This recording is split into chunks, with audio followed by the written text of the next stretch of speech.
Hi hello family fat loss journey day 20 நான் 2 training பண்ணேன். Okay, என்னென்ன ட்ரைனிங் பண்ணேன்? ஆக்சுவலாக டயட் வந்து யூஸ்வலாக நான் டே 1 அதாவது டே 2லலாம் என்ன ஃபாலோ பண்ணணும் அதை தான் அப்படியே இந்த 15 டேஸ் நான் ஃபாலோ பண்ணலான்னு இருக்கேன். அப்படி தான் ஃபாலோ பண்ணிட்டு இருக்கேன். நான் சாப்பிட்டதெல்லாம் வீடியோ போகிறதோட 2 ட்ரைனிங் பண்ணேன்னு பார்த்தீங்கன்னா காலைல ஒரு 5 கிலோமீட்டர் நல்ல ஒரு இன்டென்ஸான ரன் ஓடினேன். ஓகே, 22 மினிட்ஸ் நீங்கள் அதை பார்த்துருப்பீங்க. ஈவினிங் வந்து லைக் ஒரு ஃபுல் பாடி சர்க்கியூட் பண்ணேன். ஓகே, ஒரு 3 அப்பர் பாடி சூஸ் பண்ணேன், ஒரு 2 லோவர் பாடி பண்ணேன். ஸோ என்னென்ன ட்ரைனிங் பண்ணுறதை வீடியோ பார்த்தீங்கனாலே உங்களுக்கே தெரியும். நான் வீடியோ ஃபுல்லாகவே அப்டேட் பண்ணுறேன். அந்த ட்ரைனிங் பண்ண எல்லாமே வீடியோ பாருங்கள். நான் காலைல என்ன பண்ணேன், ஈவினிங் என்ன பண்ணேன்னு சொல்லிட்டு. 6 புல்லப்பு, ஒரு 10 ஸ்குவாட். ஓகேவா? அப்பர் பாடி லோவர் பாடிக்கு சும்மா லைட்டாக ஒரு வார்ம் அப் மட்டும் பண்ணிட்டேன். லைட்டாக ஒரு பேசிக்கான ஒரு 3 செட்ஸ் முடிச்சுட்டு அதுக்கப்புறமேட்டு chest press 12 rep 3 sets, lat pull down 12 reps 3 sets நல்லா வெயிட் போட்டு புல் பண்ணேன். அதுக்கப்புறமேட்டு பேலிகோன் லேட்ரல் ரைஸ். ஓகேவா? ஸோ இது நான் உங்களுக்கு இதை பற்றி டீட்டெயிலான வீடியோ போகிறேன். என்னோட வாத்தியார் எனக்கு சொல்லி கொடுத்தது.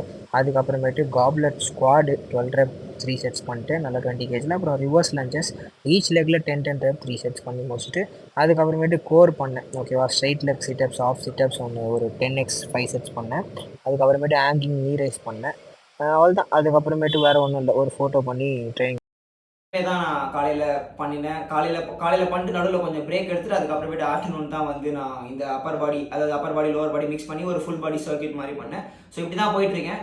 கண்டிப்பாக 31st ஒரு நல்ல ரிவ்யூ கொடுப்பேன் அப்படின்னு நினைக்கிறேன். ஏன் டெய்லி நான் இதெல்லாம் போஸ்ட் பண்ணிட்டு இருக்கேன், இதெல்லாம் சொல்லணும்னா எனக்கு அவசியமே இல்லை. என் இஷ்டப்படி நான் பாட்டில் வாழலாம். Seriously it's too tough to maintain. இந்த ஃபேட் லாஸ் டயட் மெயின்டைன் பண்ணால் ரொம்ப கஷ்டம். நிறைய பேர் வெயிட்லாம் குறைச்சிக்காம உண்மையாகவே அவங்க பண்ண வேதனைலாம் எனக்கு உண்மையாகவே இப்போ தான் ஃபீல் ஆகுது. ஓகே, ஏன்னா நான் ஃபிட்டாக தான் இருக்கேன், நான் ஜாலியாக இருக்கலாம், என் இஷ்டப்படி நான் சாப்பிட்டுட்டு நான் ஜாலியாக இருக்கலாம், நான் ஒர்க் அவுட் பண்ணி.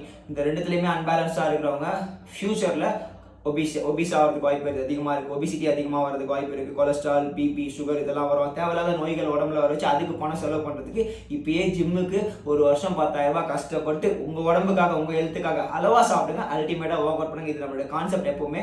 ஸோ இதை ஃபாலோ பண்ணுங்கள். வீடியோ இது வரைக்கும் பார்க்குறீங்க அப்படின்னா கமெண்ட்டில் ஒரு தம்ஸ் அப் போடுங்க. அப்போ தான் எனக்கும் தெரியும் நீங்கள் இதெல்லாம் பண்ணிட்டு இருக்கீங்க அப்படின்னு சொல்லிட்டு. 31st ஒரு பெஸ்ட் சேலஞ்ச் ரிவீல் பண்ணலாம். அந்த வீடியோ ரொம்ப யூஸ்ஃபுல்லாக இருக்கும் நம்புறேன். பட் அந்த வீடியோக்காக வெயிட் பண்ணுங்கள். ஃபைனலி கோச் மாதிரி பெட் ஆகலாம். கூல். Love you.